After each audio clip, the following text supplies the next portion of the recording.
Hi, good morning, everybody. How are you all doing today? I'm extremely excited to be talking to you guys about the moving average, convergence, divergence, and the histogram indicator today, which will be part of lesson number 13. So I hope you guys have enjoyed all the beginner material, which was ranging from lesson 1 all the way to lesson 10. Now, lesson 11 to 16, or to 17 rather, will most excuse me there, I'm having a little bit of trouble speaking right now. Let me just have some water quickly, I guess. All right. So lesson number 11 to lesson number 17 will be more so the intermediate level. Make sure you have a very good grasp on the terminologies and on the basics and especially the fundamentals of lessons number 1 all the way to lesson number 10. The intermediate stuff is the ones you really want to focus on because if you focus on these ones, I can guarantee that you'll definitely increase your probability of being a successful trader. So what we try to do is we try to equip ourselves with a huge arsenal of tools and of strategies. And we learn these different indicators, and we also learn about what they do, how we can find confluent reasons to enter a trade, how do we increase our probability of it leaning more towards one way than the other way. And that's where these technical analysis tools and indicators will come in, right? So lesson 11 was great. I'm sure that you guys thoroughly enjoyed it, or I hope you have as well, right? Common patterns and the breakout strategy. It's definitely one of my favorite strategies to use. That one was a really detailed video. Of, I hope it was detailed actually for you guys because I put a lot of effort into it, right? I want to make sure that you guys understand that very well.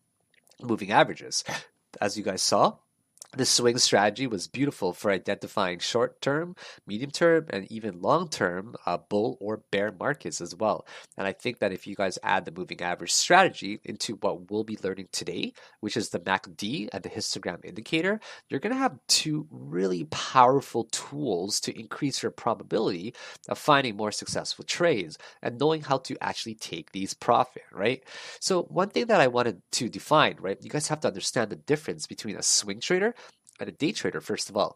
If you are a swing trader, it basically means you're swinging your position. So you're holding it for longer than, say, a few days, even up to a week, or even 2 weeks, right? It all depends on it. Whereas a day trader, what they try to focus on is they try to focus on capitalizing with the volatility for intraday. So if they're focusing on intraday, then they will try to look for these high volume, high volatility with lots of RSI movement, especially because we want to capitalize on heavy volatility. So whether you're using a swing strategy or a day trading strategy, honestly, it's all the same in my opinion when it comes to moving averages or moving average for lesson number 12 here that we covered, right? Or lesson number 13, which is the MACD, which also uses moving averages as well. So I think that you guys are going to have two really good tools. And then when we add in RSI, Fibonacci retracement, and Fibonacci extensions, that's where you guys are really going to start excelling when it comes to finding even higher probability trades and setups with really good risk to reward ratios, and you're most likely going to nail these targets a lot more than you might realize. You just don't know it yet, guys. That if you guys get through these 17 lessons, you put in that hard work, okay? You guys have to remember that life is short, guys. Like, it's an incredibly short time span that we're here. And you have to ask yourself, are you worth more than what you're doing right now? Are you better than that? And I think that we're always in a place where we can feel complacent, but we know that deep within ourselves, we can do and achieve a lot more. We want more in life. Now, don't get me wrong, guys. Like, money does not make you happier, okay? It doesn't make you happier, but what it does do is it alleviates a lot of the burdens of modern day society. And I think that's one of the best ways to put it, right? If you can alleviate a lot of the stresses of everyday things, then you have more time to focus on things like yourself, to make yourself happier in general. So, sure, happiness is not derived from money or vice versa, right? It's not a means to an end or an ends to a means, but it does allow you to have a lot more freedom. And with a lot more freedom, you can find happiness elsewhere outside of money, right? So it's just kind of a bonus to, once again, alleviate some of the stresses of modern day society. And it kind of sucks the way society works, you know? How we're in a very materialistic and capitalistic world right now, you can say. So let's get into this, okay, guys? I want to make sure that you guys are learning the strategy properly.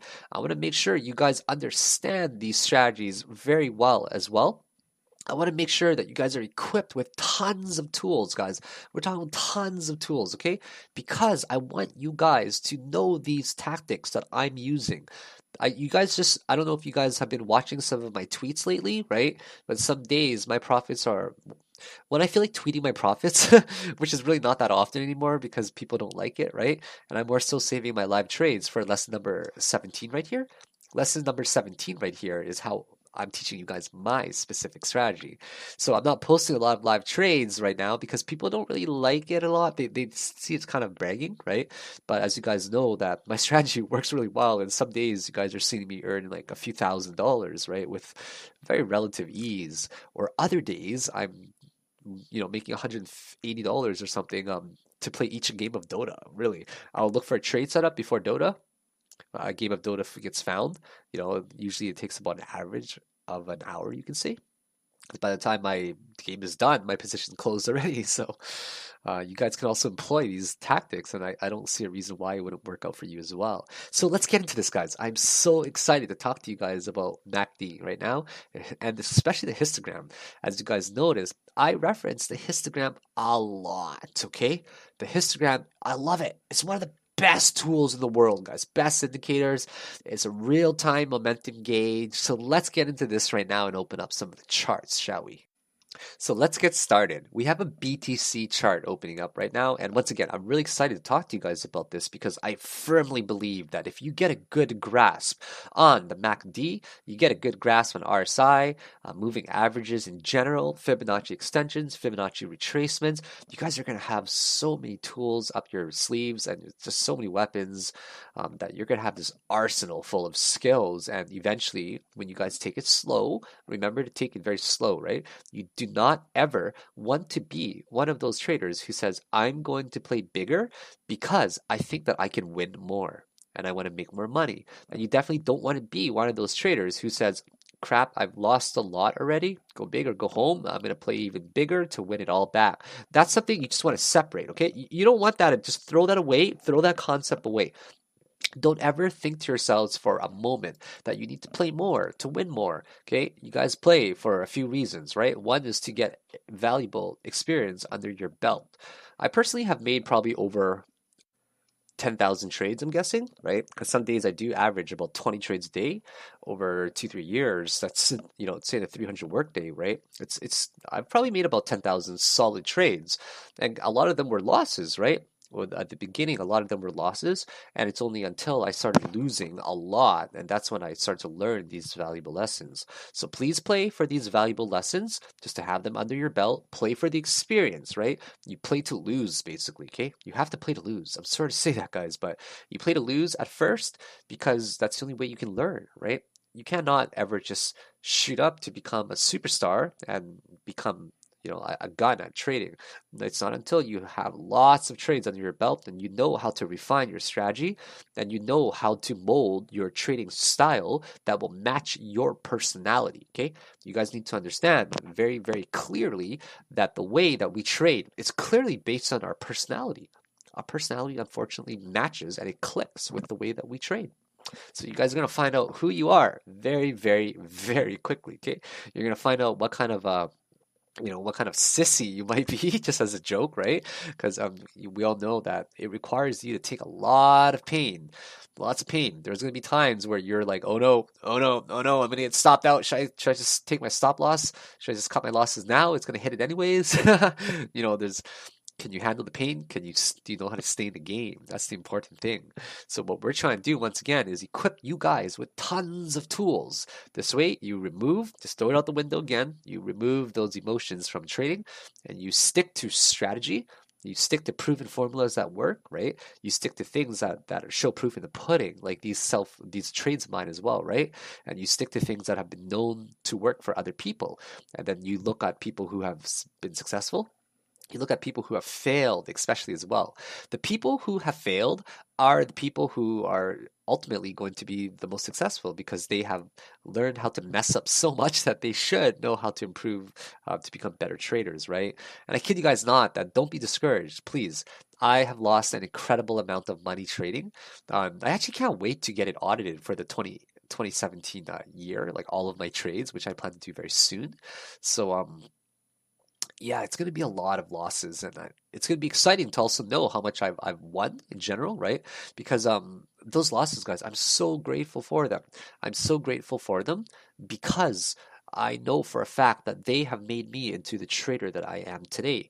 And I know that I've got a lot of work still. I still catch myself making tons of mistakes, and you guys are going to catch yourselves making lots of mistakes as well. But please make sure you understand that with these mistakes that you're making, they do not have to be expensive lessons, right? They can be very short and cheap lessons, but they're going to be very valuable because they didn't cost anything.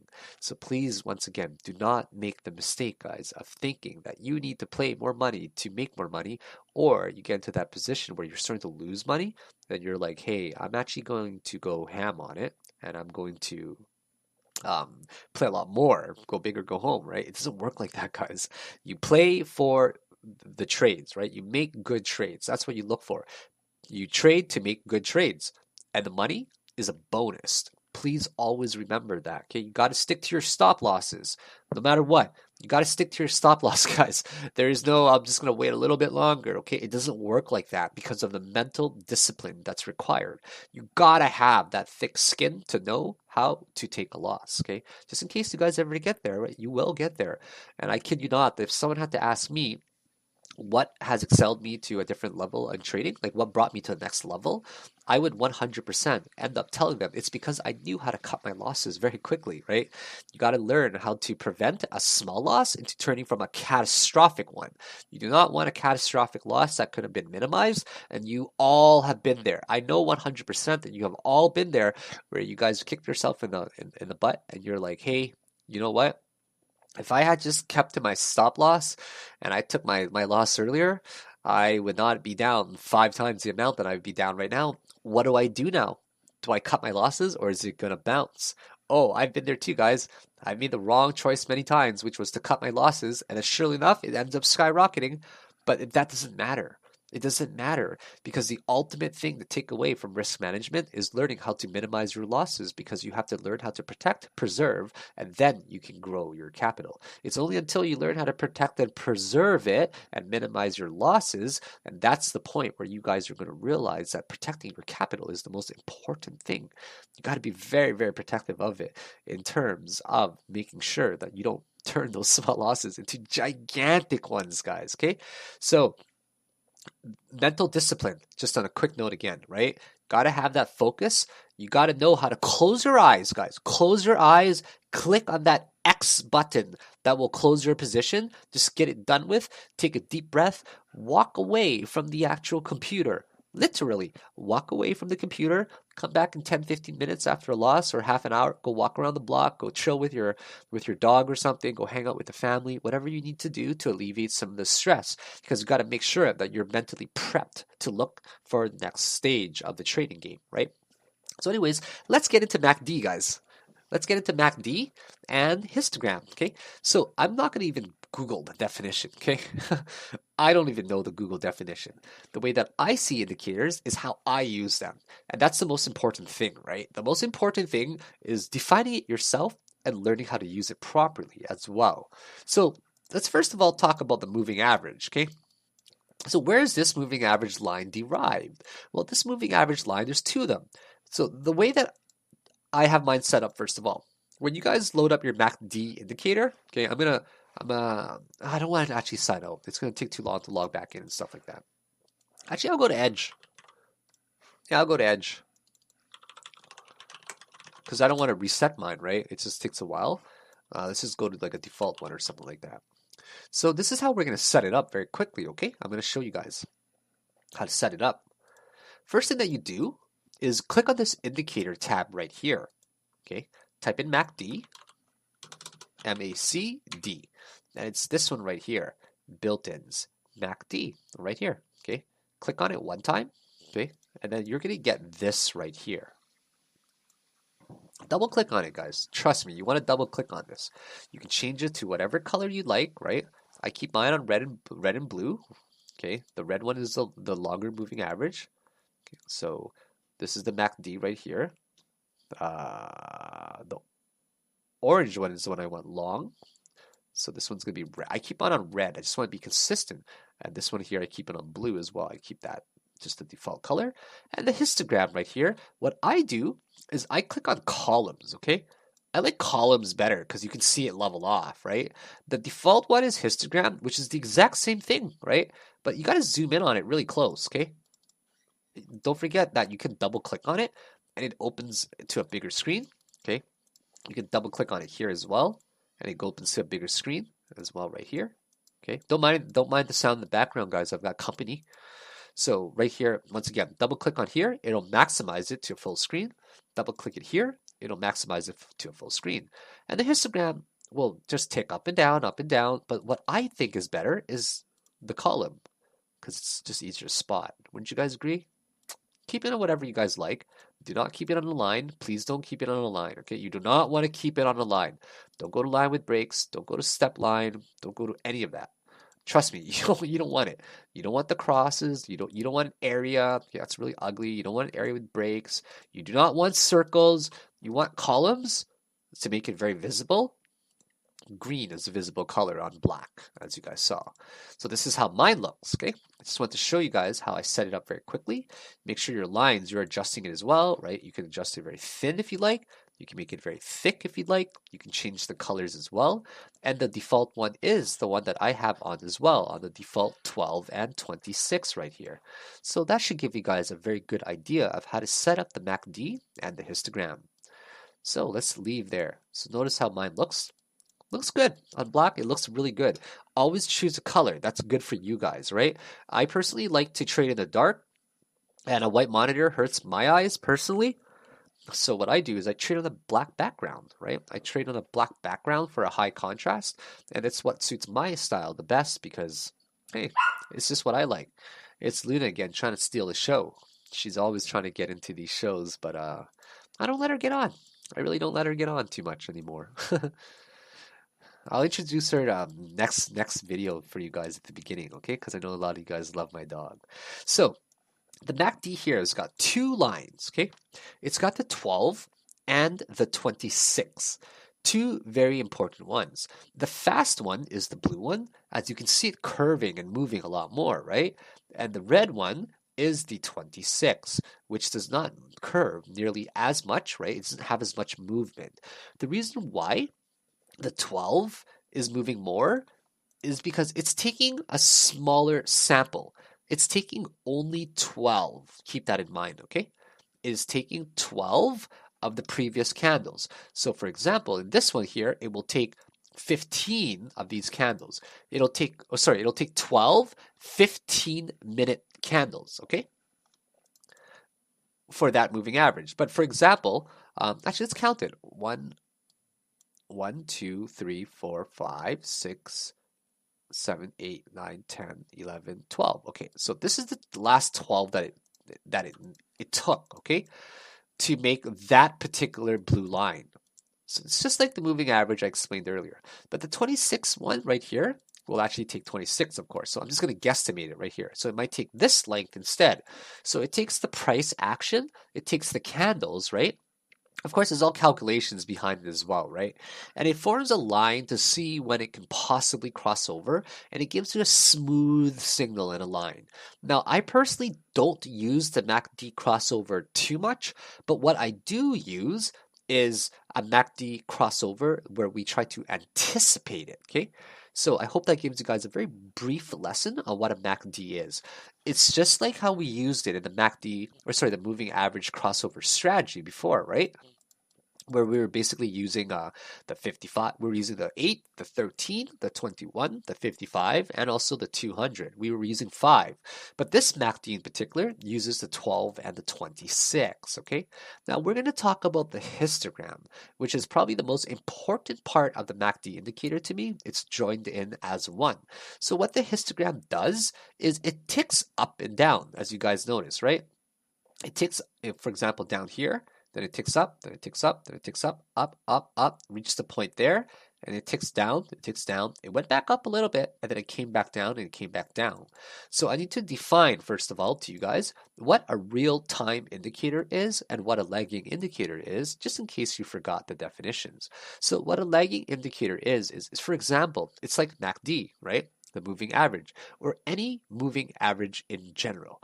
It refers to a lagging indicator because it's taking an average price sample to get the last point right here. So this point right here is lagging because, well, it's lagging because it's taking the previous price action in the previous history, right? And it's compiling basically an average, right? That's why it's called moving average. It's smoothing out the line, right? So it's not really the best indicator in terms of real time. But so to me, the best real time indicators is absolutely RSI. 100%. To me, love RSI. My favorite indicator of all time. Love it. Just I love it so much, guys. Like I can't stop using it, right? Then I also love histogram. Histogram does so much work for me.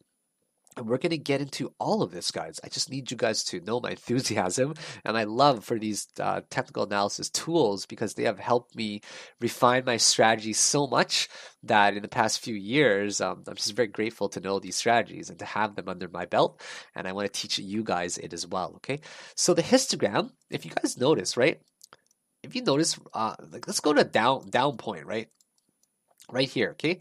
We see down, right? We see in the negative side. You have to see histogram as two main things. One is the positive side, right? Above this axis. And the other one is is below this axis right here, right? So this is the x-axis, right? That goes left and the right, right? And this is the up and the down axis. This is the y right here, okay? So this is positive, this is negative, right? That's how we look at it on the Cartesian scale for all those math geeks like that, right? It's just very simple, like that. So anything on this side is positive, right? Up here, or this whole quadrant actually should be positive. Anyways, we're not going to get into that, guys, but that's what I basically mean, right? Anything above this side right here is positive, and anything above this side is negative. So this is a positive side, and this right here is a negative side. So make sure you guys remember that, okay? When we are trending on the positive side, okay, that is a good thing. That's a really good thing. But when we are about to cross over to the negative side, that is where the MACD happens, okay? So this is why it's a lagging indicator, right? It already started down ticking, if you guys have noticed. Right? It started downticking already, and then finally, when it got to this point, that's where the crossover actually happened. So a lot of people like to sell or buy on crossovers, but sometimes you have to anticipate it ahead of time. Then when you anticipate ahead of time with other indicators, it gives you much higher probability of being successful. Okay, so let's look at the moving average strategy as well. Okay, from say this point right here. All right, so let's just say, am I on the daily here? Yes, I am on the daily. Okay. So let's just say from the beginning, all right? You guys, you got two strategies under your belt now. So, hold on, how am I going to word this best for you guys? Okay, so the best way to look at MACD is like this. You buy it when it crosses over. Let's just highlight, okay? You basically buy it on a crossover from the negative side. From the negative side, remember this rule. You buy on crossover on the negative side, okay? To enter a long position. 2, you close on a crossover on the positive side to enter long, okay? Or sorry, to close on the positive side, close. Yeah, that makes sense. So you buy it on a crossover on the negative side to enter a long, and you close your position on a crossover on the negative side. That has to make a lot of sense, okay? And I'm going to go over it with you guys in so much detail. We're going to go through so many different examples as well on how this strategy can be so profitable and you guys don't even know it yet, okay? So just as an example, let's just play with this around for fun. You buy it right here, okay? You buy it, let's just say that you're buying it right here and using this strategy only. Oops. Where did it go here, guys?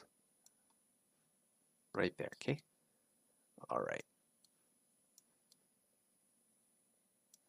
I gotta get this lower. All right, there we go.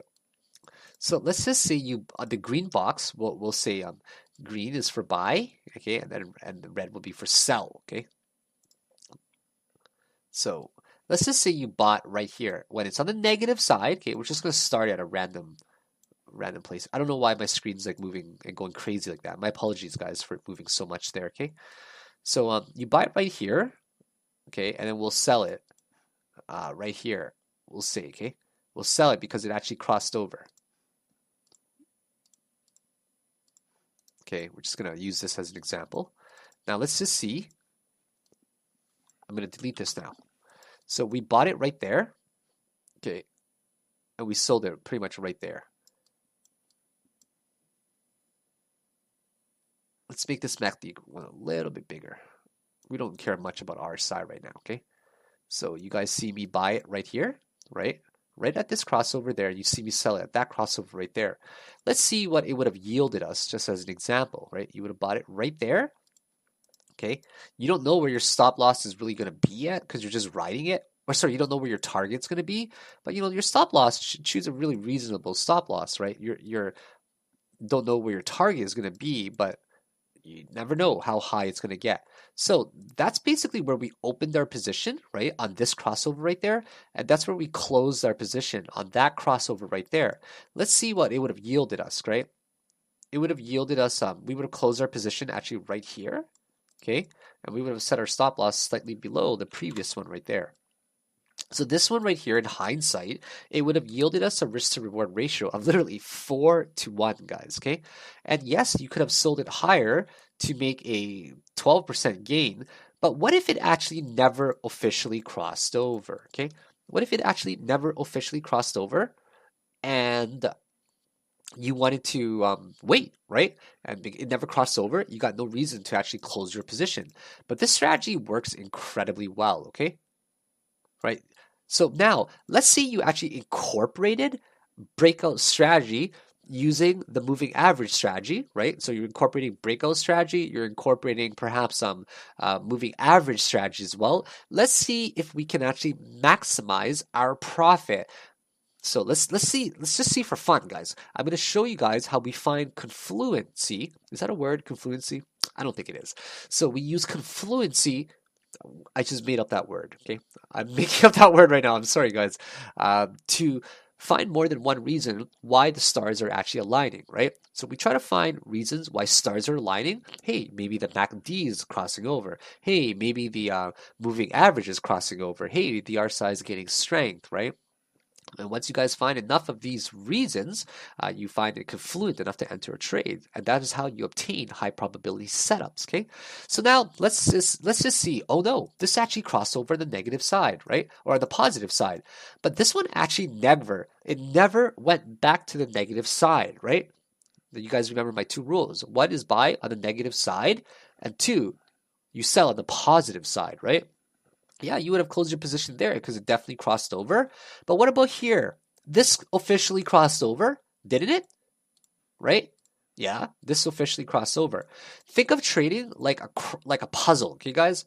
Like a puzzle that has literally no answers, no right or wrong answer whatsoever. But the puzzles have a better way to look at it than other ways, right? So here you would have bought it, okay, right? And here you probably would have sold it, right? Because, hey, if you're going to sell it on the negative side, just assuming that we're not even buying it on the we're not buying it on the negative side and we're just selling it anywhere. Just skip those rules for now, okay? Well, you would have sold it right there, right? So now let's see what kind of profit you would have made on that position right there. You would have bought about right here, okay? That's where it crossed over. If you guys notice right there, you'd have set your stop loss for probably slightly below these particular regions, right? And then you would have closed your position right here, okay? Right? You would have closed your position literally right there. That would have been brutal. You wouldn't have wanted this trade. That's horrible, right? 0.28 risk to reward ratio. Now, let's see. Sorry about my dog there. Let's see if we can actually find a better reason to not close this trade now. We say to ourselves, hey, this actually started to fan out, right? It started to fan out. The MACD crossover is actually happening right now. Or sorry, the moving average crossovers are happening. It's not the golden crossover, but the 55 moving average strategy that we talked about last episode actually started to fan out this whole thing right here, right, guys? And now we say to ourselves, well, it's fanning out, even though this is crossing over. Do I have a reason to close my trade? No, you guys actually don't, right? You got absolutely no reason to close your trade. So now we're just going to keep riding this, okay? We're going to keep riding it, right? And we're going to say to ourselves, well, it's crossing over right there. Maybe I can take my profit if I want to, right? Crossing over there. Well, do you really want to take your profit if it's still riding it along the 55 EMA? And the answer is no. You do not want to close your position, right? So take a look at this, guys. We see right in this particular region where we entered, not only did it break out in terms of, breaking above these highs right here, okay? You guys take a look at here, right? Let's say we incorporated even more strategy, guys, right? Right here. If you guys take a look right here, I'm going to show you guys 3 confluent reasons why you should have entered this trade. First of all, we're going to annotate it all well for you guys as well because I need you guys to understand this. We need to incorporate it now. Notice how we're jumping from very beginner level to extremely intermediate level, right? So now we see these points right here. Agreed? Agreed? Right? This is now a sloped support, or sorry, resistance, and as sloped resistances, it's going to break out. So what you want to do is you see right here, remember the candlestick analysis strategies of ours? We see it rejecting hard to the downside, okay? We see reject by more than how much is $30 to the downside right there? And because we saw reject to the downside, psychologically, what it refers to is the bulls have won. The bears attempted to push down the market to take profit, but the bulls successfully defended this particular price range, hence the long wick. So guys, the 3 reasons to have entered this particular trade right here is, first of all, it broke the slope resistance, right? Broke the sloped resistance, okay? And the second reason, can you guys give me another reason? Just think about it. I've given you another reason already. I just want to see if you guys are actually following along as well. I'll give you like 30 seconds to see what the second reason would be to enter this particular trade. Okay, if you guys have actually said 55 moving average strategy, fan out, EMA strategy, fanning out. Bingo. And the third reason, which I'm not sure if I mentioned it quite yet, is right here, the crossover, okay? So buying it on the negative side, guys, that's a great time to buy when it's in a massive downtrend, okay? Massive downtrend, you definitely want to buy on a crossover like that because it's now confirming that it's going from the negative side of the histogram to the positive side of the histogram. So notice right here what the histogram is, okay? So every time, I don't think I even explained what the histogram was, my apologies. So what the histogram does is if the price fluctuates, the price action goes upwards, right? It's going to tick upwards positively. It's going to go from the negative side and eventually positive, positive, positive, and eventually reaches the positive side, right? And it's a really good gauge of strength. Real-time indicators like the RSI, like the histogram, like learning how to read level 2 and seeing momentum changes for market depth. Those are the things you want to focus on to get real-time analysis without taking any type of average whatsoever, okay? Sorry for Luna. She's probably seeing a squirrel outside. She goes kind of crazy whenever there are squirrels. So I personally use, once again, reading level 2, action book, which was, I think, very early in the lesson videos. And then I use also histogram and RSI. These do not take any type of average compilation or sample of previous price history. It doesn't do that at all. And it gives you real-time gauge. And that's why they're crucial to not have and rely on these lagging indicators, right? So you guys would have bought basically right here, actually, okay? You would have honestly bought right here, okay? on this particular crossover first. But let's just say you bought it here and you sold it there because you weren't sure, right? It definitely didn't break this particular resistance, so you would have made a little profit there. You would have made about 6.8% profit there. Okay, that's a pretty good trade, in my personal opinion. Pretty good. But now we're trying to find reasons to not close this position, and we would have bought it there again on the breakout, right? Right there. And the third reason was because the MACD crossover. Okay, the MACD crossover was right here. That's the reason I entered this trade. One, it broke the sloped resistance. Two, the 55 EMA strategy started fanning out. And three, the MACD crossover. So now, how do you know? How do you know when to sell? How do you maximize your profit? Now, don't get me wrong, guys. Just because I focus on my 1 to 3% gains per trade, it doesn't mean that I don't know how to ride it, right? My strategy is. Do you guys hear Luna? She's howling right now. My folks came to visit me and they probably just left. I heard them saying something to me like bye, but I was recording this video. I think when I said don't mind the sound in the background, I have company. And when my folks leave, Luna goes on a massive tangent, right? She gets pretty depressed when they're not around sometimes. So yeah, my parents are attached to her too, of course, right? She's kind of part of the family. So anyways, 3 good reasons to enter the trade. Why do we not close the position? So my strategy, 1 to 3% gains, has nothing to do with me not knowing how to ride it, right? It's because I like to take advantage of heavy volatility. If a coin only moves 10% a day, I might actually still be able to capitalize over 25%, right? So it just depends on how many of these bounces I play. So anyways, so now what you're going to adopt, guys, and listen firmly when I say this, okay, is you're going to adopt after it has broken out, right? You bought it on the MACD crossover at the downside, which is super important, right? We see, you guys take a look at this, right? How many days did it take to actually cross over? It took 60, no, not even, it took 61 days, okay, for it to actually eventually cross over again. Some people literally just wait for this crossover to happen. And once they wait for this crossover to happen right there, right, they buy it, right? And then they'll look for moving averages, right? What I personally used to do a lot was I said to myself, well, this is a crossover right there, right? Should I actually sell it right here? Right here. Okay, should I actually sell it right there? And the answer is yes, I would have sold it. Okay, I would have sold it right here simply because 2 reasons. One, it crossed over there, right? It's a pretty hard crossover. And 2, it couldn't really maintain staying above even the 55 EMA. So I don't want to take my risk to break even or even get stopped out, right? So what I do is I take my profit and I wait for the next opportunity. So now this opportunity is now entirely done. Okay, we're looking at the daily chart, by the way. So 3 reasons again. 1, the 55 EMA moving strategy crossed over or started fanning. 2, the MACD crossed over here. And 3, the third reason is that it's breaking out of this sloped resistance. So now that you have entered a position, you will now close it. Okay, you're using the MACD as an assistance, not as the main tool to trade. People love MACD because of its simplicity. Everybody can understand it. It's really easy to read. It's very easy to visualize and get a good gauge of what the market is doing.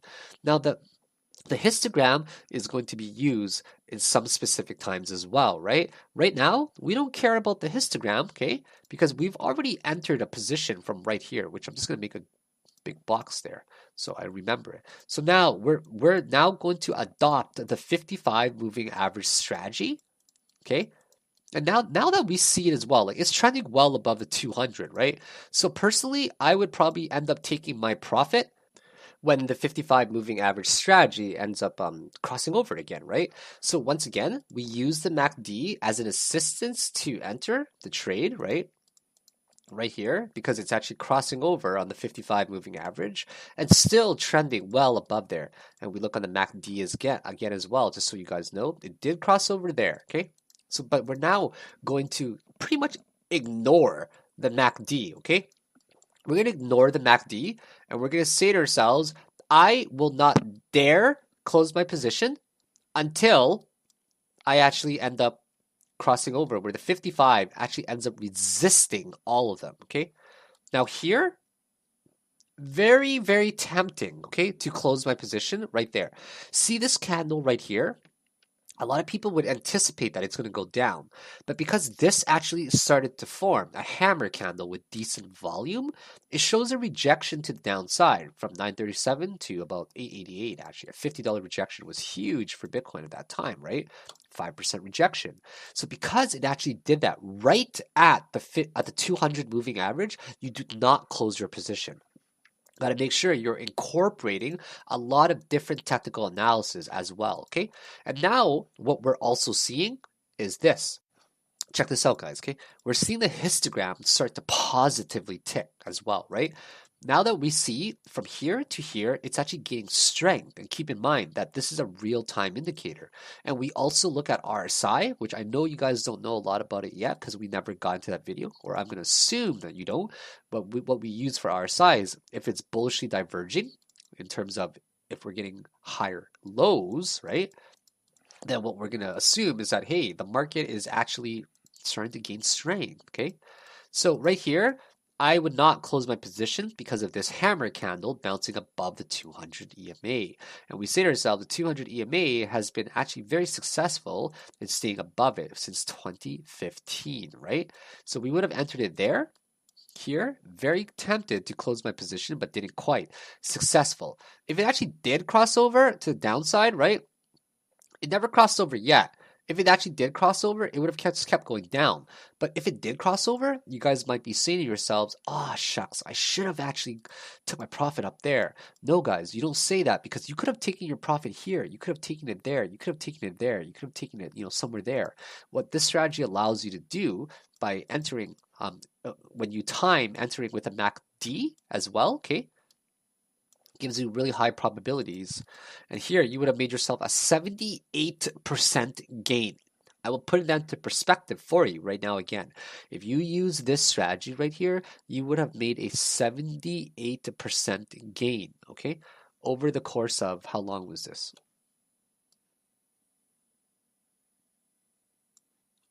This was over the course of only 6 months, guys. That's a lot of money. Put in $100,000, you would have made 78K.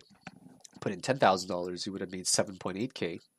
I mean, anybody who's got some money lying around, crypto is definitely a very safe investment. It's really risky investment in my opinion, but I think that investing in Bitcoin is not risky for the long term at all. Now, don't get me wrong, trading is still gambling, right? It's definitely still gambling. You're taking lots of risk, right? So you want to be as informed as you can in the market. I know a lot of people say that cryptocurrency is very volatile. You can lose all your money like that. But the truth is, guys, Bitcoin is here to stay. We all know it's here to stay. It is not going anywhere for an extremely long time. It's got the potential to usurp traditional monetary systems out there right now. And I do believe that it's a fairly safe investment for the very long term if you're holding it. I'm very excited, guys, in 5, 6, 7 years from now to be looking at the Bitcoin that I still hold from, like 6,000, like 6,500, 70K ranges, right? I'm going to look back, guys, when it's 250K. And honestly, we're just going to laugh together at it if you guys are holding. We're going to laugh together, just chuckle and be like, if we're still holding Bitcoin from 8K to 250K. Think about that for a second. Put that into perspective. One Bitcoin will have yielded you $242,000. It's a lot of Bitcoin, guys. So here, you would have still made 78% profit, right? If you chickened out for, you didn't stick to that strategy, or if it actually did cross over. Now, let's say it didn't cross over, which it didn't, right? Here, you would have been very tempted to as well. You would have been very tempted to because it actually rejected it to the upside. But we still see the yellow line below all of these candles, and we see the 200 below all of these candles as well, which is also supporting the 55 moving average, right? So if you're seeing the 55 moving average not crossing over yet, don't you guys dare for a moment close your position because you're going to regret it, okay? So you guys got to make sure you have that mental discipline to make sure you stick to your strategy if you are going to be successful. If you deviate from your strategy, guys, you cannot do that.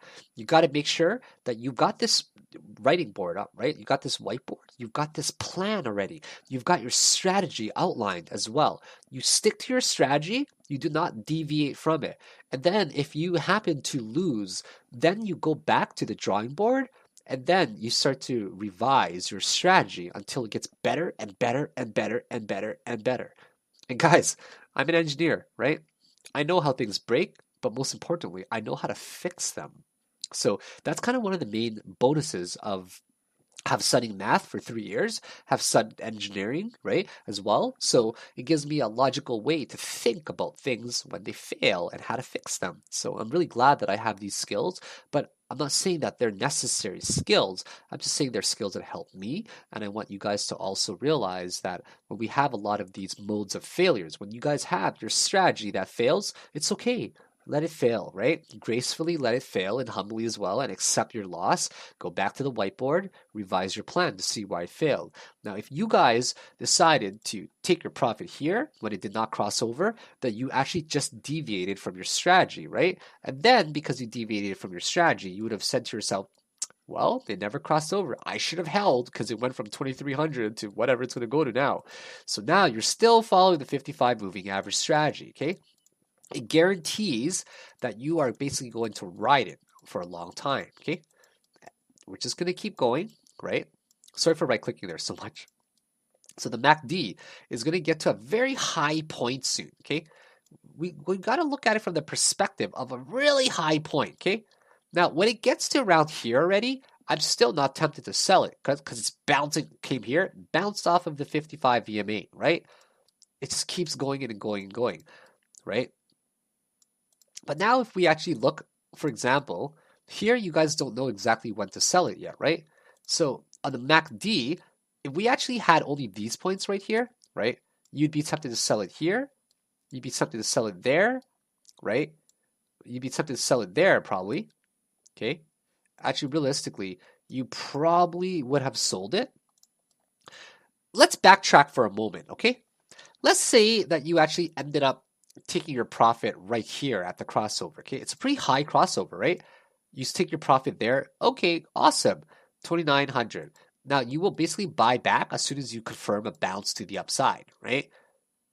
Perfect. Came down here, broke out again, right? And let's say you incorporated the breaking the moving average strategy again. So there's many ways to approach it, right? You guys can just ride it. Let's just say you bought it at that range right there and you just rode it to the 55 moving average strategy, right? Then you would have sold it right there basically, okay? You would have sold it right there at 13K pretty much. But now let's say you actually incorporate MACD as well and often, okay? So you would have sold your position as soon as it crossed over, basically. And then you would buy back into it right away as soon as you confirm a bounce. So the crossover happened right here, right? I'm just going to draw a horizontal line actually. So the crossover happened right there. Yeah, that looks good. So then you would have sold it right there, which was kind of crappy because keep in mind that you have to anticipate the crossover, right? Because this crossover happened right here. You're not selling it at a really low point. Why do you want to sell at the very lowest point, right? You want to sell it by incorporating histogram now. This is my favorite. So as soon as I started to see some negative ticking here, I'm done, guys. I'm done. So this tick right here, it actually allows us to anticipate the crossover.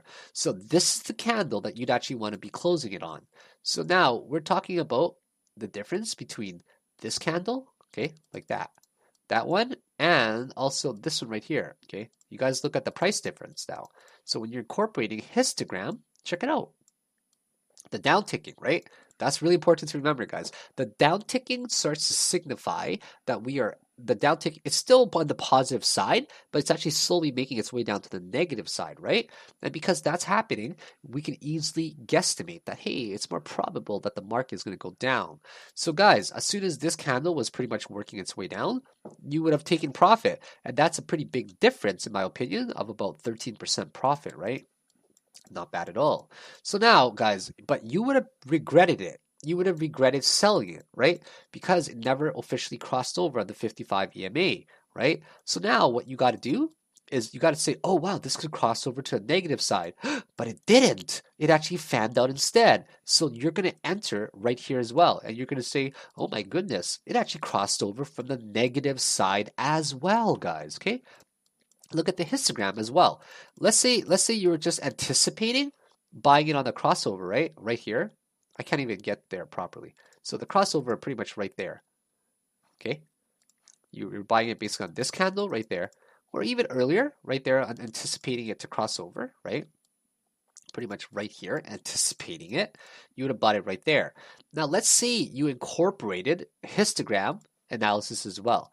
Notice how it's ticking upwards like this, and it's making its way to the positive side, like think of stairs, right? Notice how this tick right here, right? If it kept going down and down and down, it would mean that it's still gradually dropping in price. But this upwards tick means that there's momentum being gained, right? So if you notice right here that the histogram is gaining positive bullish momentum, we also see here that it would have gained very positive bullish momentum as well. So what we say here is if this is actually doing that right there, right, we can anticipate a crossover, right? We can anticipate a crossover and we can buy near the bottom, right? But you guys have to also remember that, hey, this one looks like it's about to cross over as well, right? Do you guys see right here? It looks like it's about to cross over. So is it also safe to say that you can start assuming it'll cross over and you could buy there? No, you cannot for this one because it's still right now, guys. It's still right now on the see right here, when I'm talking about the negative side, I'm not talking about just the histogram, okay? I'm also talking about the MACD. This MACD right now is on the positive side, right? It's on the upper half of the y-axis. You guys see that as well, right? But if you actually take a look here, this is on the negative side of it. It's on the bottom half, right? So you got to make sure that you remember these small little sub rules as well. That's going to help you over time. So let's just look at a lot more examples, guys, right? So here, once again, the MACD, the actual moving average, is on the negative side. And that's why you enter a trade, right? So two confluent reasons. One, the 55 moving average strategy is definitely starting to fan out. And two, a crossover is happening already as well, right? So now let's just say you actually wanted to not just sell it at the 13K that I was mentioning. You want to play even more bounces for swinging, okay? So now you would sell it when you're crossing over, right? I wouldn't have sold it there, honestly, because it's still even, right? And the 55 moving average is still fanning out pretty nicely, right? So let's just say you entered a position right here. You don't really know what your risk to reward is yet. You don't have a defined targets because this is an unknown territory, keep in mind, right? It's an unknown territory, but what you do got to know is that you got to know where to keep your stop loss still, right? So this is a really big risk right here still. So I would have kept my stop loss super tight at maybe even 2-3% right there, right? So let's just say we went to about 3% or something like that. So then you would sell your position right up here, right? You'd sell it right here at the crossover. And you would have yielded yourself if you bought it from, let's see what this is actually going to get into. Let me get my drawn tools up here. You would have actually profited yourself from right there on the breakout when you buy it, and you close it right there on the MACD crossover. You have made yourself 76%, guys. 76% over 33 days. Like, that's a lot of money, guys, just by using this strategy. So once again, I'm going to teach you guys it again, okay? It's starting to fan out with the 55 moving average strategy, right? And also, right here, I actually took this trade, guys. Like, I didn't have Twitter or YouTube back then, but I took this trade, guys, in July, and it was an awesome trade, right? I didn't have a big position then because I wasn't really trading too much full time. I was more so just swinging. Taking more so swing positions, and I didn't really start day trading heavily until maybe August or so when I started my YouTube and Twitter there. But you guys would have made a 33% gain. That's a big one, right? And then it crossed over definitely, right? But you don't want to buy on the crossover, guys, on a very positive side. Trust me, you do not want to buy on a positive side when it's crossing over, right? Here, if you actually didn't sell it already, you probably would have sold it right up here, okay? you definitely would have sold it right up there. Notice how the histogram is still on the negative side, right? But still kind of wavering on kind of even. And even though it's still going up, sometimes it does that where it's staying very close to neutral, but it's still going up slightly, right? Now, let's say you want to enter a short position, all right, guys? Let's say you want to enter a short position and you're just letting it ride, right? You're seeing how it goes. And then you see this other crossover from a really high side. You say to yourself, well, the price action is still going up, right? Still getting a little bit of strength. But here, could I actually enter a short position? Well, let's take a look, guys. Could you enter a short position from right there, just from a MACD crossover? Let's just say you entered a short position right there, okay? And then you actually close your position right here, okay? Right there. That's where the crossover is, right, guys? So how much would you have made? You would have made yourself, if you entered it right there at that crossover, you would have made yourself 22%. Wow. Are you guys seeing how easy this strategy is? Guess what, guys? Are we in the negative side of the MACD? Yes, we are, right? And where's the next place that you would sell it just based on the MACD? Right there, okay? Just right there, guys. Simple, okay? Now, if you bought right here, if you bought right there, and you sold it, right the crossover, right, which would have been right here, I guess, you would have made yourself 57%. 57%. Kind of crazy, right? Now, we're going to go look for a crossover. Definitely crossed over, right? You don't want to buy it, like I mentioned. You don't want to buy it on a crossover on the positive side. You want to look for another few reasons to enter it. You cannot use MACD alone to enter a trade, okay? You have to make sure that you're looking for some sign of support or rejection to the downside or some sort of gaining some strength as well, okay? I'll introduce RSI very quickly, but what we see is that this is gaining strength right here, okay? It's gaining strength right there, right? And what we do see is that it finally just dropped down. So even though it went up a little bit there, I don't think it was a good enough trade to enter, guys, okay? Like you might have missed out, honestly. You might have missed out right here if you followed this specific strategy. You would have said to yourself, shucks, I should have sold it. I shouldn't have sold it because if I didn't sell it, my 50% profit could have turned into 200% profit, right? So then how do you decide whether you should take your profit now, right? Or just ride it longer, okay? This is where the trick comes in, and it's honestly up to you guys to decide, right? Sometimes there can be very neutral types of signals in the market which do not actually tell us if it's going up or down, and it can be very confusing in terms of it's giving us signs that's going up, it's giving us signs that's going to go down, right? So if you don't want to overtrade, guys, you can mix up your MACD crossover strategy, right? Mix up your MACD crossover strategy with the strategy of moving averages and the 55 golden crossovers, right? So yeah, you would have missed out on some there, but let's just say that you did miss out on the profit from here to there because you're following the strategy. Now, all strategies are not perfect, okay? There's no such thing as a perfect strategy.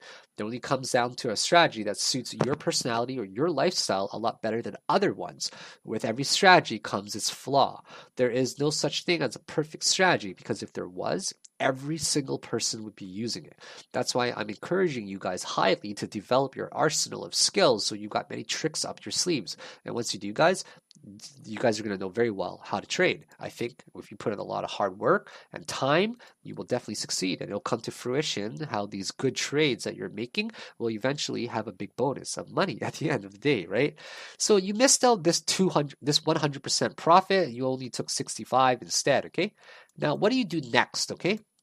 You look for a sign of rejection to the downside, okay? Now, there are some exceptions, like we talked about earlier, why we would buy on a positive crossover, right? We would buy on a positive crossover if we're finding rejections to the downside. I was trying to look for the previous one, but I couldn't find it. So this right here, guys, is a rejection to the downside at the 55 EMA, okay, right there. And then as soon as it broke above this particular price point right there, boom, I would have entered a trade because of many reasons. Check this out right here, guys. Do you see this MACD crossover on the positive side, right? You see it there. And do you also see that it almost coincides with where this breakout is around here, but the breakout is more so around right there, right? Of the high. Now notice how the breakout of this previous high was there, right? And notice how we're getting a crossover right there from the negative side to the positive side. Boom. That is where you enter your trade at 8K, okay? That is where you enter your trade for 8K right there. It definitely was trending above it. When it broke above the resistance, it actually acted as support, right? So then you would ride it. And then you would ride it because you see the crossover right there, and then you would sell it at the next crossover point, guys. Right there, okay? Around there. Anticipate the crossover, okay? And boom. Congratulations, guys. You have literally rode Bitcoin from about, whatever that was there, less than $1,000, and you have successfully taken your profit around the $19,000 mark, okay? That's how easy it was to play Bitcoin, guys, from $700 to $20,000. Actually, that's how easy it is to play every coin.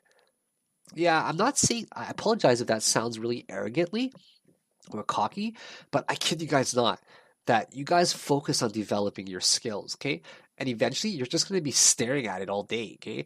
You're going to be playing it like it was a puzzle, like a crossword. We're just searching for things, for tiny little clues, right? You're hunting. You're a hunter of volatility, a hunter of trying to find confluent reasons, a hunter of trying to find more than one reason to enter a trade. Think about this for a moment, okay? Think about this for a moment, this trade again. I'm going to talk to you guys about incorporating 55 moving average strategies with MACD very precisely in this moment, okay?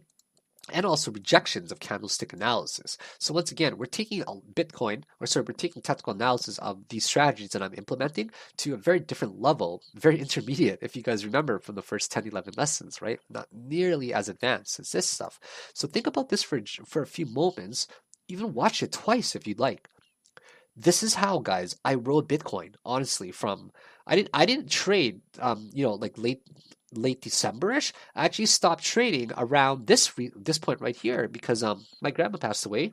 So of course I took time off, guys. You know how it is, right?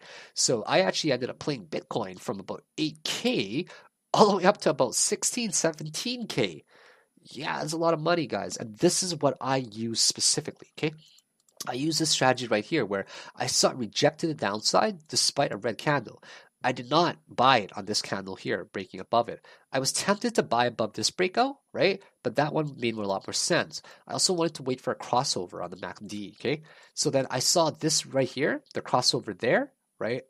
And I'm not talking about RSI at all yet because we haven't implemented it into our strategy, right? We see the MACD crossover, we see the rejection to the downside, and we see it break the high, right? We see not only break the high, the all-time high, but it also rejected to the downside where the previous resistance was acting as support. So once again, MACD crossover, guys, rejection at the 55 EMA, and also breaking above the all-time high resistance. So does it make any sense to not enter a trade? No, it makes no sense to not enter a trade. It makes every perfect reason to enter a trade, okay? Now you say to yourselves, well, if I want to maximize my profit, okay, I really do want to maximize my profit. I don't want to wait for the 55 moving average strategy because I want to focus on taking more heavy and volatile setups, right? I'm going to play more bounces as well. Okay, well, you just literally rode it, guys. You literally rode it from 8K to about right here is where you'd have closed your position on the MACD crossover for a 138% gain. Okay, now guess what, guys? We're at a really high point for Bitcoin, $20,000. Okay, $20,000. Is that a psychological number? Is $10,000 a psychological number? Is 20? Will 30? Will 25 be? 25 is going to be a big psychological number because it's a quarter, right? It's always a psychological number, in my opinion. 30, probably. 35, probably not. 40 is going to be a good round number. I don't know why 35 won't be a really round type of number for it to act as a hard resistance, but we'll see. I do think that Bitcoin's going to get to 35K this year, though. To be quite honest, might even shoot past it. Like, who knows, guys?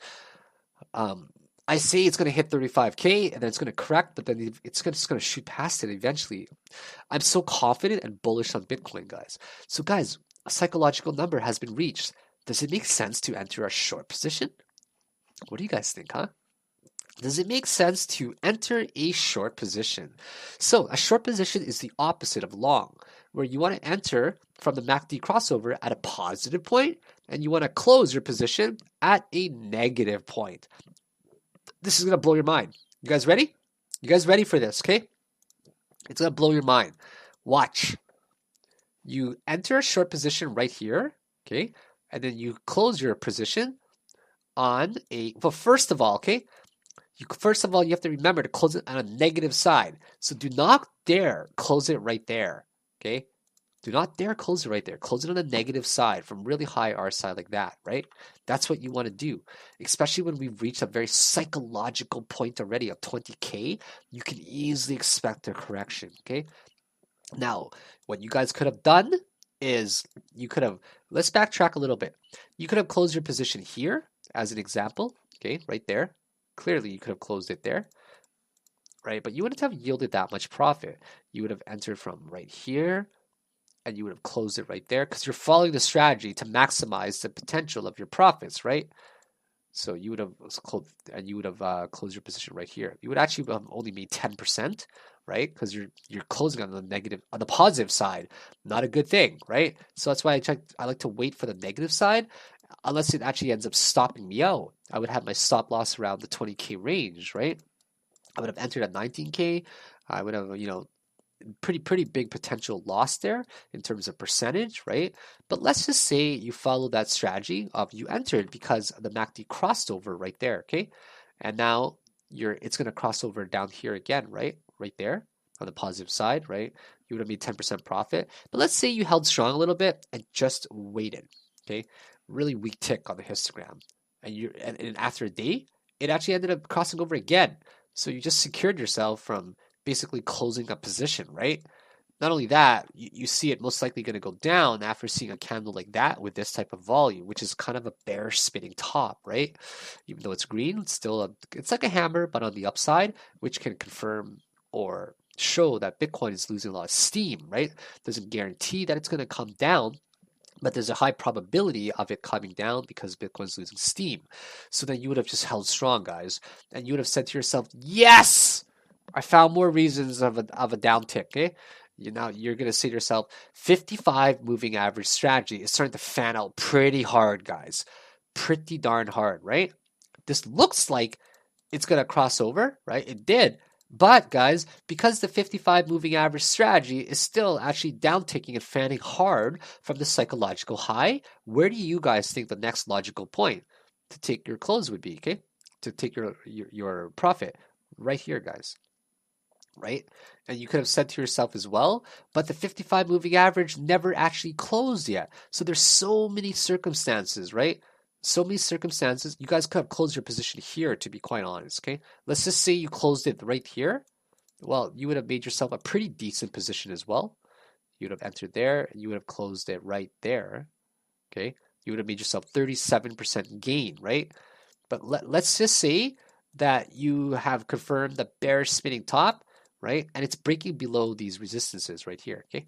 So say we played a breakout strategy as well now, you would have entered a short position there, right? Because it actually didn't really cross over heavily, right? And then it didn't cross over to about right there.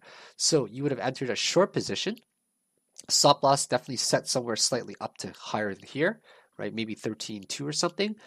You would have entered right here, and you would have closed your position right around here, actually. Right? That would have been another 32% gain right there. So all that I see, guys, are setups, to be honest. Like, I just see setups everywhere. And you develop your eye, right? Think of it as training your eye.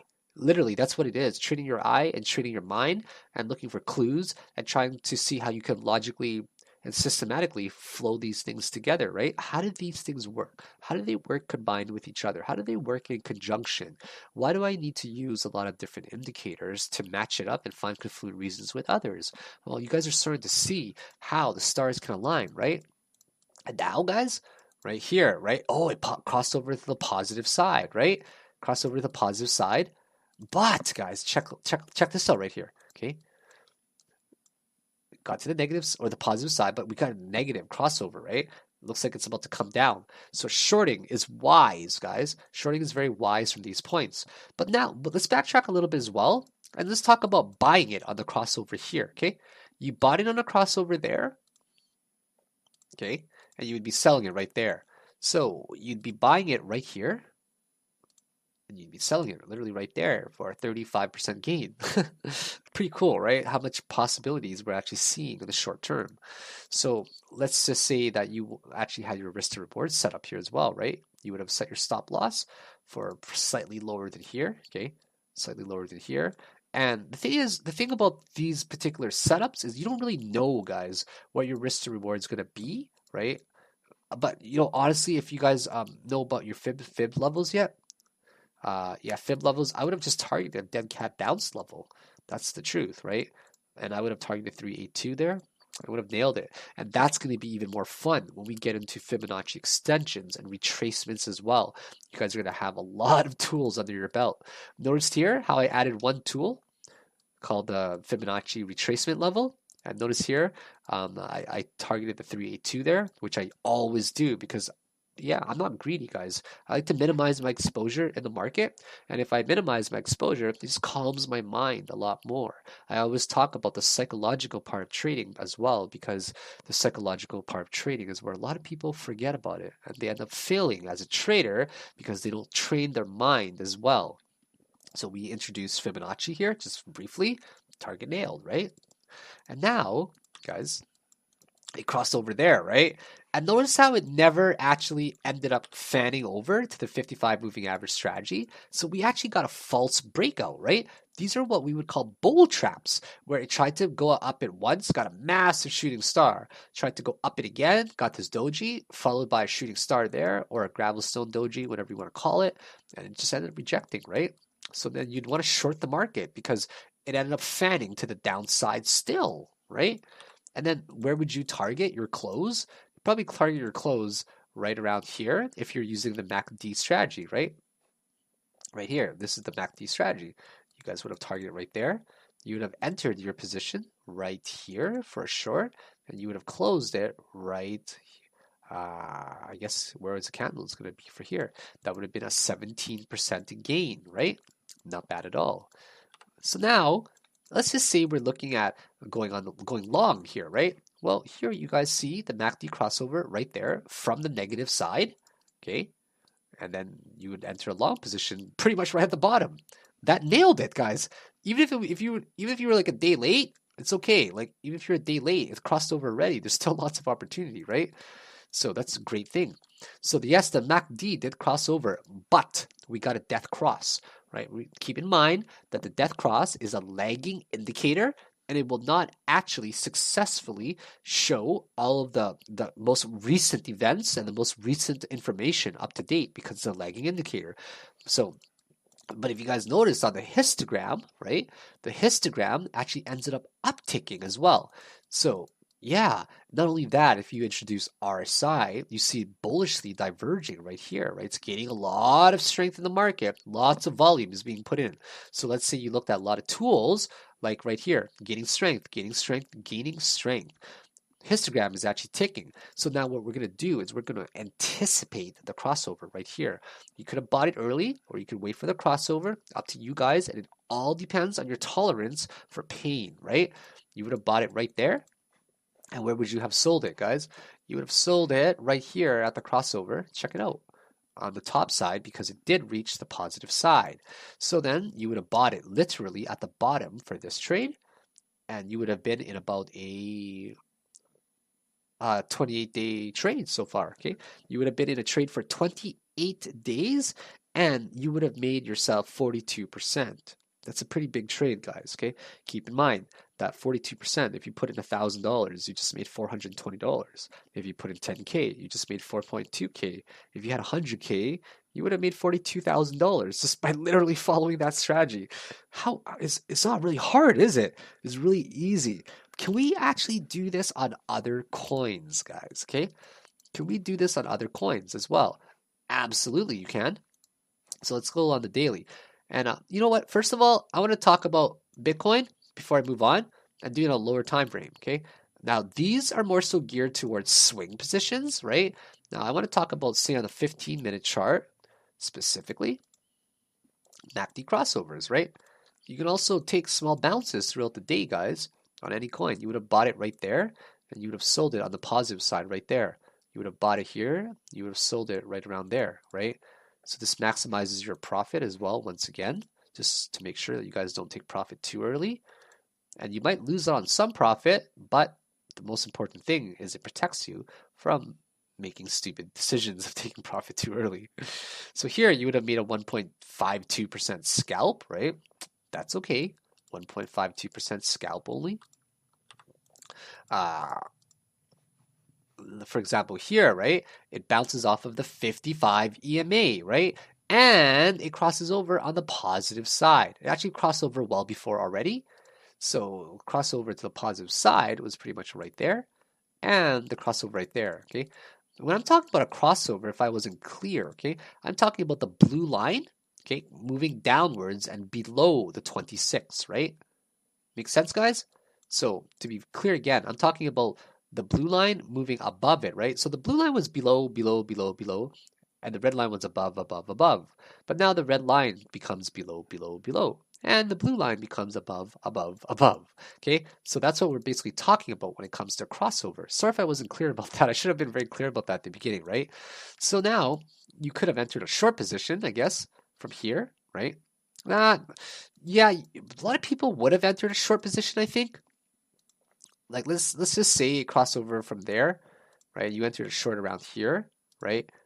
But the thing is, the MACD is definitely high, right? But you're not going to win every single trade, right? Like this trade would have been literally broken even right here. You would have bought right there, you'd have sold right there. That's a pretty break even trade right there. So let's just say right now, let's say you go to any coin, guys, any chart. Okay, let's go to EOS right now. Let's go to EOS, and we're going to say to ourselves, all right, we're going to buy on the crossover. And we're just going to hold this guy, okay? Where is it on the negative side? Crossover, right? Here, guys, no, you don't buy things at the, you could have if you wanted to here, but nah, it was kind of obvious EOS was just going to reach very low points. It needed some fundamental time, right? Lots of time to develop itself fundamentally, and it needed to talk a lot more about its ecosystem and what it's going to offer. So, and usually at the beginning of whenever a coin is offered, I don't buy it, guys. I wait for it to be literally on the negative side, right? If you bought it here, right? If you bought it here, most people could have. Make sure you guys are sticking to your stop losses as well, okay? Because guys, there's no guaranteed trades, I guarantee it. And I know for a fact that a lot of you guys would have entered this trade here. In fact, I might have as well, right? But I don't see any reasons to enter because I don't see any type of bullish signs of divergence, but we haven't introduced that yet. So let's say that you're anticipating crossover there and here. You guys would have got stopped out so fast here. So make sure you are sticking to your stop loss, right? You would have entered a long position pretty much right here, right? And you would have set your stop loss to the previous swing low. So you might have lost a lot of money on this trade, like 10%. That's what it actually worked out to, just a tiny little drop there. But I would honestly, sharpen up your stop loss to a lot lower than that, right? To pretty much like super small, like 2-3% there. So let's just say you take a look at the next crossover now, right? So crossover a little bit, boom, you got stopped out. So the next crossover is right here, right? Right there. Now we can see bullish signs of divergence, definitely on the RSI and on the histogram as well. We're starting to see it definitely tick to the upside, right? Here, guys, I don't want you guys to be confused. It definitely ticked to the upside, but right, you got stopped out. Unfortunately, not every single trade, if you adopt a strategy, will actually allow you to be successful. Only some of the trades will be. But once again, we try to trade it like a casino. And if we trade it like a casino and focus on these high probability setups, then you guys are definitely going to be more successful over time and have a much higher win rate as well. So let's say you enter this trade right there, right? And now we never actually see a crossover here. Take a look. We never see a crossover here at all, right? In fact, the opposite, okay? In fact, we see the opposite of it entering of it breaking out right here. Take a look. Take a look right there, guys, right? It's fanning out. So you literally entered the position right here, okay? You would have set your stop loss for around I'm trying to find the tool right here, right? You would have entered the position right there. You would have set your stop loss for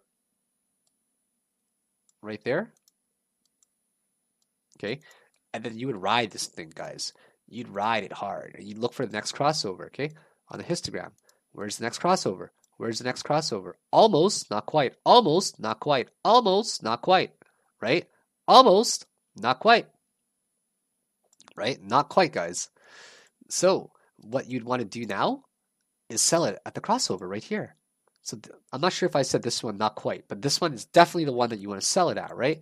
So let's just say now you guys have successfully rode it to this particular point right here, guys, okay? Yeah, you could have sold it at this $12 something range, but what if it got up to 20, okay? What if it got up to 20? So the MACD crossover is definitely a great strategy for you to use. And guys, you would have made yourself, I don't like to draw that tool actually. You would have made yourself a ridiculous profit there. Like, geez.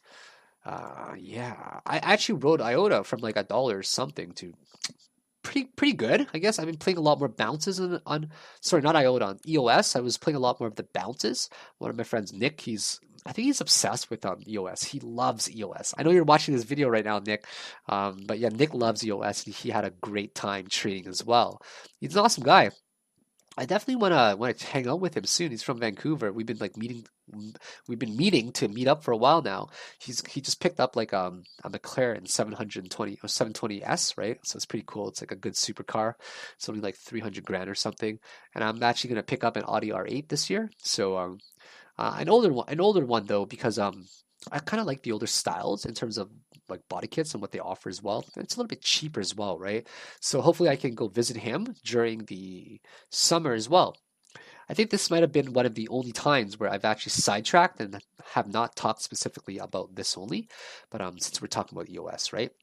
So you guys would have rode this thing, you would have bought it literally right right here pretty much, okay? You would have bought it right there and you would have sold it where it crossed over right there. So that would have been around the right there mark, okay? Yeah, that would have been the mark right there if you follow this strategy of just moving averages. Yeah, yep, from right there, okay?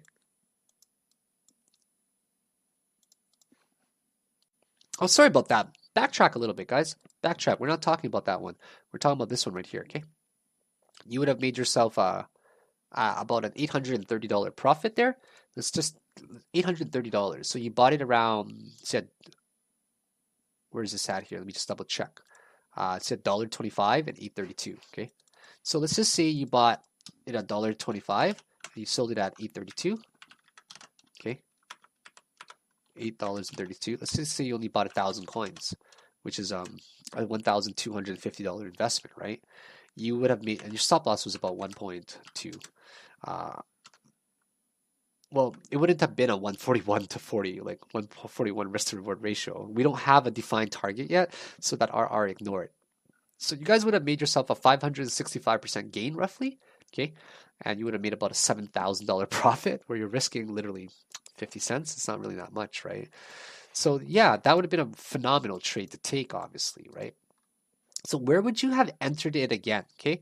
That's a big question, right? You obviously closed your position already. Where would you have entered the trade again? Well, guys, where you would have entered it, honestly, okay, think of it like this for a moment, okay? You see the 55 moving average right here, right? Let's just move this back a bar. Now I want to implement even more things for you guys, right? Here, you would have anticipated the crossover happening. You would have only seen this. You haven't seen a crossover yet, right? So then, because you're anticipating it, well, guys, look at this long candle right here, okay? Look at this long candle that completely rejects to the bottom side. We're talking about, I remember that day as well, guys. Like, I remember it was a huge day, right? Super huge rejection to the downside. But EOS was one of those coins like Ripple that ended up skyrocketing even though Bitcoin was still correcting, right? So because this rejected to the downside, I would have bought it, honestly, on a breakout again, okay? On a breakout kind of above these points. I would have been interested in it right around here. Above the wick, bam, I would have bought it, okay? And then I would say to myself, okay, I want another crossover to happen. Okay, another crossover to happen on the positive side. But if we're looking at a crossover from the positive side, we also have to look at, say, histogram, right? We do see the histogram bullishly gaining, right? We say to ourselves first, okay, this one right here is rejecting the 55 EMA. We're getting a series of higher high candles right here. And in this cluster region right here, it actually formed a pretty solid resistance, right? So we're going to say to ourselves, how's the histogram looking? Are we going to get a MACD crossover as well? Are we gaining strength in the market from RSI? You guys don't know about that yet. We're going to talk about that in the next one. And the answer is yeah, there's a crossover happening soon. Yeah, the histogram is actually positive. It's breaking up to the positive side soon. Most likely this is going to break, right? So if this does end up breaking, right, guys? If this right here ends up breaking right there, you would have bought it on the breakout, okay? Now, how much longer can you ride it? Let's just say you're using the same strategy now to sell it on a crossover again, right? Well, you would have sold it right there, and you would have literally would have broken even, right? You would have literally broken even. So how do you tell when to actually sell, right? You want to anticipate it as well. You want to use different time frames as well. Let's say now we go to a 4-hour time frame, okay? We go to a 4-hour time frame on a smaller time frame. So that's where we were on that crossover. But have you guys noticed on a 4-hour crossover, it's actually well before on the daily one? Well, what you're noticing now is on the 4-hour crossover, it crossed over hard, okay? How would it look on a 2-hour? Watch this, guys. It's going to blow you away because of how much we could have anticipated that crossover even sooner, okay? Now look at this, okay? Now look at this on a 2-hour. This is the daily, this is the 4-hour, and now we're going to take a look at it on the 2-hour chart. Where's the crossover? Right here, right? So then you would have actually made even more profit. If you had sold it on the day-to-day, breaking even. If you had sold it from buying here on the 4-hour chart, you would have actually made less profit. But if you sold it and closed it on a lower time frame because you were expecting a crossover, it's simply too high and completely overbought with RSI, then you would have bought it. You would have bought into a position. Actually, it was right here. Was it? Let me double check. No, it was this one right here. My bad. Yeah, so you would have bought on that breakout right over here, right? Which was that candle, right? And then you would have actually rode it to about this price point right here, right there for an easy 50% gain as well. So as you guys have noticed that this strategy, the 55 moving average strategy with the MACD is a really powerful tool, guys. It's so powerful. And honestly, you can use it on any time frame as well, right? Let's just go to IOTA for fun here. Let's go to a daily chart first, where we like to buy it on a daily crossover. Let's just take a look at some here. Right here, you would have bought it, definitely. Right here, let's just say at the beginning of the time first. Here, completely over sold already, okay? So it's also bullishly diverging. We got a crossover here. So that's the one that you definitely want to enter a trade, right? So now we're going to look at this crossover here because we found other reasons to enter as well, okay? Now we're going to say to ourselves, we're going to sell it when it gets to near the MACD crossover. So that's the MACD crossover on the daily chart right there, okay? But have you guys noticed that it's a little bit too late? You would have sold at 83. You would want to sell it like, closer to there, right? To the top. So as you actually start to see this downtick right here on the histogram, please remember this. Make sure you remember this. As you see this negative, not negative, but it's starting to slope down, right? It goes up, boom, spike on this little guy right there, and then one tick down. The moment that you see that tick down is the moment that you change over to a different time frame, okay?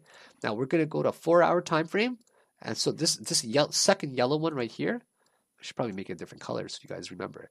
I'm just going to call it green, okay? This one is green, right? That's where the histograms start to tick down. Let's go to a 4-hour chart now, okay? We go to a 4-hour chart and watch this, guys. Okay, we go to a 4-hour chart and see this green right here. That is where it started to tick down on the histogram right away, right? So if you actually went over to a 4-hour chart, you technically would have sold it sold it right around here, right? So you actually could have caught the top as soon as you notice that daily was starting to tick down a little bit as well. So that's how we're finding a lot of these confluent reasons. So once again, guys, you just have to make sure you're practicing every day. These skills don't come naturally, right? It's like trying to figure out a jigsaw puzzle, but you can never complete it. You just get closer to completing it, but you actually never do. That's kind of how I see trading. I see it as a very complex type of puzzle that I just want to solve, right? I just want to find more reasons why I firmly believe it'll lean towards one way more than the other way. And once you find a lot of these reasons, you guys have no idea what kind of trader you guys have the potential to turn into. Guys, when I did this, can you guys imagine, like, I didn't have a lot of money when I started doing this full time. Trust me, guys. All of my profits have been made in 2017. In 2017, I have made more money in my lifetime than in that 1 year than I've actually made in my entire life. Okay, so 2017 was kind of my year, and it started to really take my trading to the next level, to the point where you guys see what I'm doing now, right? And I just really know and I believe firmly that everybody who's watching my video right now and everybody who has purchased this content, you guys need to put in the hard work like how I have. I went to school for 7 years, guys. 7 years, okay?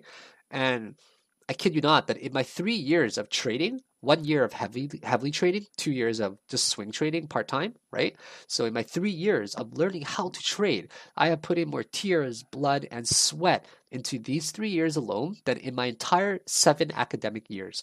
I should probably say the past 3 years, I've put in more work and effort into learning how to trade than how to be successful at trading than everything in my life combined, I bet. Honestly, because I thought to myself that I value myself, guys. I really respect myself. I value my time. And this is really lame to say, but we don't have a lot of time, guys, right? I mean, why do you want to spend 8 hours a day working for someone else? Why do you want to spend 50 hours a week working? It makes no sense to me, right? Why not just have a comfortable job, make enough just to make you happy that can everyone's price point, everyone's magic number is different, guys, right? Mine's really low. I'm a very simple person. I don't buy nice things. I don't really buy nice cars. I don't really spend everything on my home or a condo, whatever. I don't splurge. I don't party. I don't go out. I don't drink or anything like that. So I'm a very simple person, right? And I'm happy where I am right now. And I just really want you guys to get there as well. And I firmly believe that anybody who studies hard and puts in a lot of effort is going to be successful in trading. And don't ever be discouraged, guys. Like, don't ever be discouraged. Always believe that every time you lose a trade, you have the mentality to succeed. Because if you want to be the definition of success, know how to fail, right? You got to know how to fail gracefully and humbly. But it's not how hard you fall, it's how fast you can get back up. So if you lose a trade, please remember and keep in mind that it's only going to thicken your skin and it's only going to add valuable experiences and lessons under your belt. And this moving average strategy, you guys are going to see it used a lot more. Try it on any chart, guys. The moving average strategy with the MACD crossover as well. And histogram, use it as a gauge, okay, of when it's actually ticking up and down. You guys can clearly see that right here, it's ticking upwards, right? So when it starts to level out on the bottom here, right, when we reach the next tick up is usually a good sign because we don't see any tick ups, right? We just see down, down, down, down, down, and then up, up, up, up, up, right? So if you guys look at it right here, even, right, it goes down, down, down, down, down, then up, up, up, up. Well, it goes, down, down, down, down, down, and then it goes up, up, up, up. So even if you trade on the histogram alone, you could be successful. Buy it at the bottom of the histogram, even you can do that. Sell at the top of the histogram, right? It's pretty easy to do in my opinion as well. Let's just say you actually bought it right here at the bottom of the histogram, okay? And you sell at the top.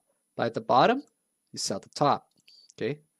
So here you still would have made a very decent profit if you just did histogram trading alone. You would have made yourself 15%, okay? And now it went down again. Buy at the bottom of the histogram right here, okay? Right there, right there. Sell it at the top of the histogram like that. So then you'd be entering a trade at the bottom of the histogram.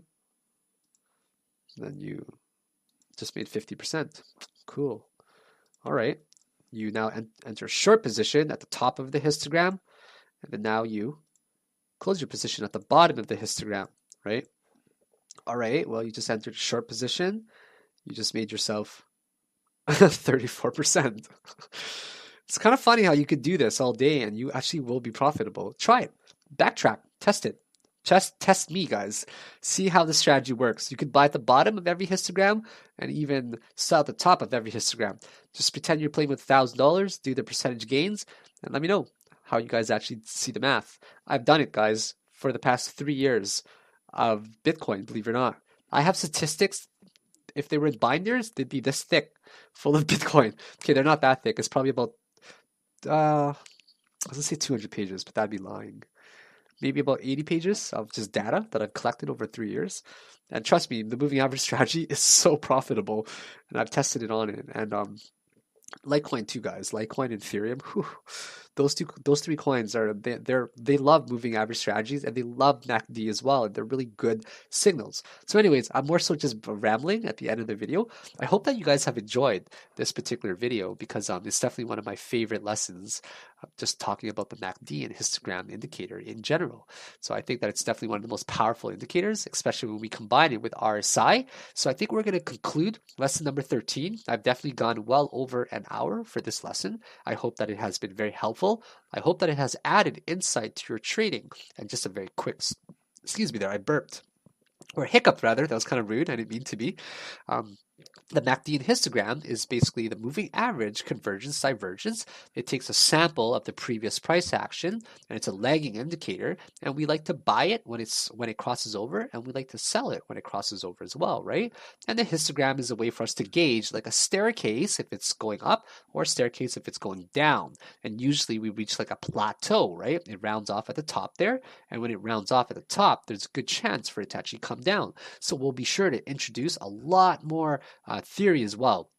Lesson 14, 15, and 16 and 17 will be very, very intense, okay, guys? It's stuff that I'm not releasing to the public at all. Yes, I did make a Fibonacci retracement and extension video, but you guys have private rights to these videos and exclusive access to them because, well, you paid for them, right? I'm not going to be introducing these theories to the general public. It's just for you guys because you guys are, well, I guess you can say my students, right? So please make sure you're reaching out to me on Udemy here. There's a question and answer place, guys. Reach out to me. Ask anything you want. Ask anytime you want, and I'll be sure to reply to you guys as fast as I possibly can within 24 hours. And I hope you guys have enjoyed the lesson once again. I really hope that everything has been so helpful so far, guys. I genuinely want to hear about a lot of success stories in a few months or years from now. And I want to show you guys proof in the pudding, and that I just don't, talk the talk, and I actually walk the walk as well by showing you guys a lot of my live trades, right? So I will see you guys for lesson number 14, where we will talk about one of the most powerful indicators, the RSI, Relative Strength Index. And you guys have seen me talk about it and tweet about it all the time. And in every single one of my trades that I tweet there to show you guys my profits, it's always about the RSI and nothing else really, right? So when we start learning about the RSI, it's going to blow your mind how awesome it is and how well it's going to incorporate into your day-to-day trading as well. So have yourselves a great day, guys. Thank you very much for being a part of my lessons, and thank you very much for enjoying these videos if you have. I appreciate all the love and the support you guys have given me. Bye now. Take care.